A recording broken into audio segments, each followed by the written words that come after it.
Hello? Can you hear me? It's Jonno. It's Jonno. It's Jonno. It's Jonno. Can you hear me? Yeah.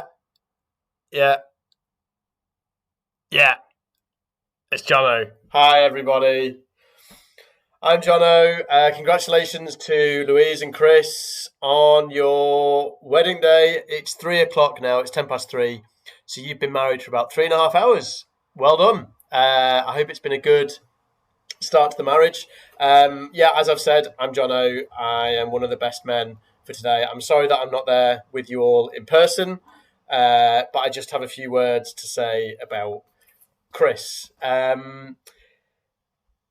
First things first is a lot of people, obviously, that know Chris call him Chris. Me and his friends from school actually call him Williams. So if I accidentally say Williams over the next few minutes, you know I mean Chris. Also, to confuse things, the other best man that's with you is called Rich, but we call him Cull. And I'm Steve, but most people call me Jonno. But the funny thing is Williams actually has quite a few little pet private nicknames for me. Johnny Cakes is probably my favourite. Johnny Cakes, you just don't know, no. Mr. Boat, Johnny Jan, Boat, Boat. So I live in Barcelona, and when we catch up on the phone every so often, Williams actually spends like the first 2-3 minutes singing these nicknames to me. Johnny Cakes, you just don't know. Johnny Cakes, you just don't know how I love you so. And this isn't something, these aren't names that he started calling me like 15 years ago, 20 years ago when we were immature kids. He started doing this when he was 33, 34, a fully grown man, calling his mate and singing little songs to him. And that's a point that I want to get at. That's the kind of guy that Williams is deep down. That's the guy that typifies Williams for me. That's who I know. Completely not what you'd expect. I mean, looking from the outside, if you take a step back, it's a completely different picture. He's essentially a big, muscly skinhead. I'm pretty sure he's the most muscly guy in Southport. I can still beat him at pull-ups. I think he's rubbish at pull-ups, but he's just a massive skinhead. He has broken his nose like 6-7 times, just getting into fights. He's been in court for fighting. What else is there? He wears trackies every single day. I can guarantee he wishes he was wearing trackies right now on his wedding day. Since Birkdale High School about 20 years ago, I think this is the second day Chris has worn actual trousers. The first time being when he was in court. I mean, everyone knows what he's really like in this room, but when you do look at him and what his character is like on paper, it's entirely contradictory. On nights out, he loves taking his top off. He will go on a night out, he'll get to the dance floor, and he'll take his top off. I've got proof. There you go. There he is. Muscles out, completely naked. Well, topless. Williams on the dance floor. There's another one. Looks like the same night. It's a different night. There's me with my shirt fully on. There's Williams fully naked. Another one, there he is, muscles out, loving it. And there he is, so happy, topless, just topless skinhead on the dance floor. There we go.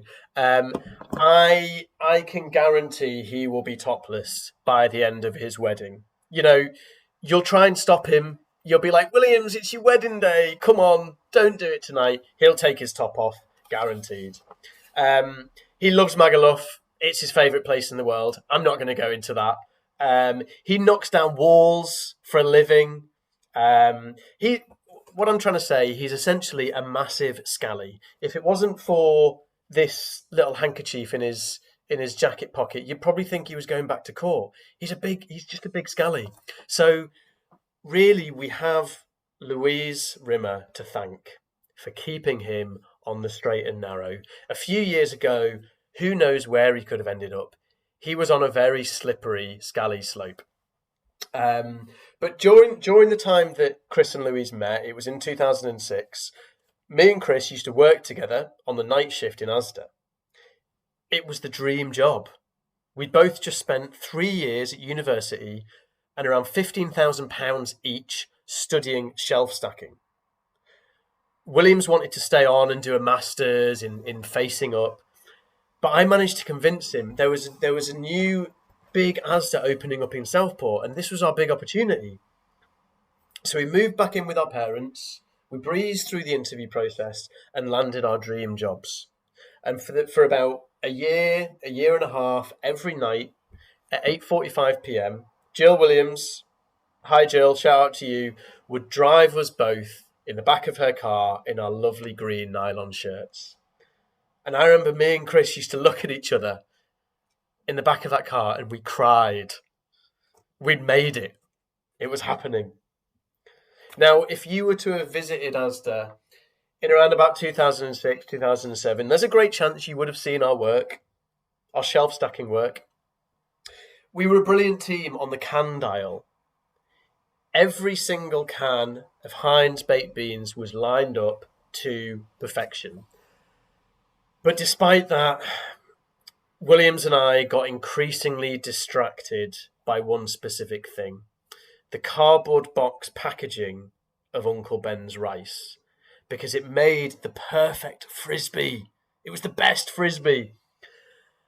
And we soon lost touch of our love for shelf stacking as we spent hours between 9 p.m. and 6 a.m. in the morning throwing cardboard at each other. That was all we did. If our boss, Sue, a lovely lady, if she was to walk past and ask us if we'd finished the work, if we would finish the work by 6 a.m., we'd just look at her and say, "No, Sue," and she'd walk on. What had we become? The shelf stacking dream faded away for us, and the night shift became a slog. But we did have one thing on our doorstep that saved us. One very important thing: Southport Nights Out. Every single Friday night, me and Williams would go out religiously. Waverley's, Springbok, Lloyd's, Barn On, Zebra Square, back to Waverley's, back to Lloyd's for one more shot. This was peak Southport. Nights out in Southport back then were the best in the world. People used to flood into Southport from all over Southport. Birkdale, Ainsdale, Hillside, even as far as Churchtown. And me and Chris, every Friday night, we were there trying to pick up girls. And it was on one of those nights he met Louise. And it must have been a very, very special night. You need to bear in mind that while me and Williams were grafting away in Asda, stacking shelves, feeding Southport, we were the original key workers of 2006. Louise was at Durham University. She was studying philosophy. She was drinking wine with academics. She was discussing existentialism and writing about the complexities of the human condition. A very different lifestyle to Williams, this scally in Southport, and the intellectual in Durham.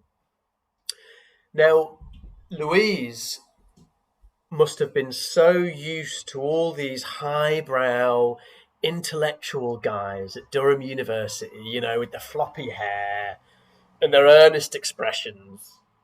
She must have been so used to all that when she came back to Southport for a night out with the girls and she saw Williams on Zebra Square dance floor with his top off, his skinhead, his muscles, a bottle of Smirnoff Ice in each hand, she fell in love instantly.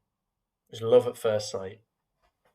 And then we're all there thinking, this doesn't make sense. William's this big scally, Louise this intellectual, this progressive, alternative, beautiful girl. What's happening here? But actually, as we've established, and as I hope I've tried to point out, that's the thing about Williams. He's exactly not what he seems. He definitely doesn't fit into any category or any type of person. He sings songs to me down the phone while he's knocking down walls. I remember once when we were at the gym on the bench press, he all of a sudden told me he wanted to be a fashion designer because his clothes don't fit him properly. He's just so contradictory, and so there's no stereotype there at all. And that's what makes him and Louise the perfect couple, because Louise is exactly the same in such an amazing way. And she's also a bit of a scally as well. But in all seriousness, Chris he's an incredibly hard worker. He works far too hard. He's a perfectionist, which is very admirable. He cares a lot. He cares so much about doing things in the right way, that things are done in the right way. Even though a few years ago, when I was doing pavements with him, instead of using sand, he used soil to make cement. Terrible. Maybe I shouldn't say that out loud. But he's an incredibly loyal and consistent friend. He's always there if ever I want to call him. He's got the best sense of humour in the world, and everyone can see that he's become the ultimate family man to two beautiful girls, Roxy and Seren. So incredibly happy for you, Chris. I love you lots, and to Louise, and to Roxy and Seren. You deserve to have a great day today. Enjoy yourselves. Have a great party. Williams, don't get your top off, please. Please don't. And yeah, I'll see you all soon. I think it's now over to Cull, the other best man, who's going to do his bit. Bye.